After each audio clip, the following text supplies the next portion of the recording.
бағдарламалар бар. Қандай бағдарламалар? Давайте мен тоқталып кетейін. Бізге орнатылған бағдарламалар. Кішкентай кезімізден бастап, бұл бағдарламалар жұмыс істейді. Мысалы, калькуляторға сіз басында бағдарлама бердіңіз. 1-ге 1-ді қоссаң 2 болады деп. Ол болды. Одан кейін 1-ге 1-ді қоссаң всегда 2 деп шығарып бере береді. Бұл орнатылған бағдарлама. Тура солай біздің миымызда орнатылған бағдарламалар кішкентай кезімізден бастап. Мынау былай болса, значит былай. Мынау былай болса, значит былай деген. Енді осы 14 түрлі бағдарлама. Давай тоқтап кетейін. Біріншісі қолданылу. Кішкентай кезінде көп алданған балалар, мысалы, сүннет той жасайды да, ақшаның бәрін мама алып қойды. Немесе туған күн болды, үйге бұл қыз 4-ке толып жатыр, 5-ке толып жатыр, есін жиған уже, білет, бәрі қонақтарды ақша алып келіп жатқан, бірақ ақшаны алды да мамасы алып қойды, мен саған көйлек алып беремін деді. Сондай кішкентай кезінде алданылған адамдар, бұл мені жан-жақтағылардың бәрі қолдану үшін ғана бар деген сенім болады. Бұл кісі всегда сөйтіп іздеп жүреді. Кім қолданып кетеді, әшейін керек кезде ғана звондайды деген сияқты адамдар. Бұл бір бағдарлама. Екінші бағдарлама эмоция аштығы. Кішкентай кезде эмоция сезуге рұқсат берілмеген адамдар. Мысалы, көбінесе біздің қазақта, наверное, еркектер шығар. Өйткені қыздар әкесінің қызы, оған жылауға болады, күлуге болады. Бірақ еркек кішкентай кезде жыласа, еркек адам жыламайды дейді, тыныш отыр дейді. Бұл эмоциямызды қысып тастады. Бізде эмоция аштығы пайда болады. Біз әлі күнге дейін жылай алмауымыз мүмкін. Оян қазаққа барасында, бірақ жыламайсың деген сияқты. Бұл эмоция аштығы.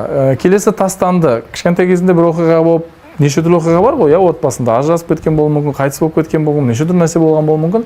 Сондай жағдайдың нәтижесінде бала жалғыз қалып қалды, тастанды болып қалды, бұл енді не дейді? Сенбейді. Мен любой адам тастап кетеді дейді. Қазір бұл адамға, әсіресе ханым болса, бұл адамға қазір отношения құру өте қиын. Неге? Өйткені сенбейді. Мен тастап кетеді бәрібір. Өйткені маған ең жақын адам тастап кеткен мені, білмеймін. Папам, мамам, любой, Әшейін кішкентай кезінде сүттен шығарам деп атасына 5 күнге беріп кетеді, атасы мен апасына. Оның өзіне бала сразу солай қабылдап қалуы мүмкін.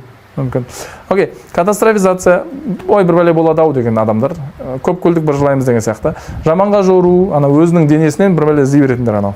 Что-то мен ауырып тұрмын, что-то мен, андай ауру сияқтын деген сияқты мәселе.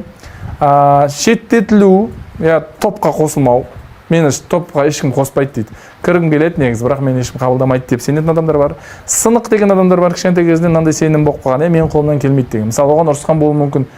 Сен бақырайған көзің не көреді осы сен деп. Сен қашан адам боласың, қарашана көрші арман не істеп жүрген, сен әлі жүрсің мына жақта деген сияқты мәселелер көп айтылған болса, ол бала сеніп қалды, мен сынықпын. Со мной что-то не то, значит, все, менің қолымнан келмейді. Кәсіп жасау менің қолымнан келмейді, ақша жасау менің қолымнан келмейді, нормальный бір отбасы құру менің қолымнан келмейді, сахнаға шығып жұрттың алдында жақсы нәрсе айту менің қолымнан келмейді деген сеніп қалған бұл адамдар. Негізі ол шындық емес. Бұл көзімізге киіп алған очки. Просто қызыл очки киіп алдында бәрі қызыл болып көрініп тұр. Очки шешіп тастасаң көресің мына жер көк екен, жасыл екен, сары екен, Шарт қою деген бар. Сен бүйтуің керек, сөйтуің керек. Қазақтың қызы бүйту керек, қазақтың еркегі бүйту керек. Сен деген менің әйелімсің немесе күйеуімсің деген сияқты шарт қоятын бар. Бағыну деген бар. Мойынсыну, айтқанын істей беретін адамдар. Өкінішке орай бұндай бізде бар. Еріп кету, мамасы мен папасын сепарация, мамасы мен бала сепарация болмай қалғаны әлі күнге дейін бар. Мысалы, кейбір адамдар айтады, күйеуім сепарация өтпеген, мамасының сөзінен шықпайды дейді. Негізі жасы 50-ге келді деген сияқты. Сепарация. Перфекционизм, барлығы идеальды болу керек, идеальды болмаса мен жасамаймын. Мысалы, мен идеальный қылып кітап жазамын, болмаса жазбаймын дейді. Ол ешқашан жазбайды, өйткені идеальный болып болмауына күмәні бар. Жаттанды әлсіздік, мен қолымнан келмейді деп кішкентай кезінен біліп үйреніп алған.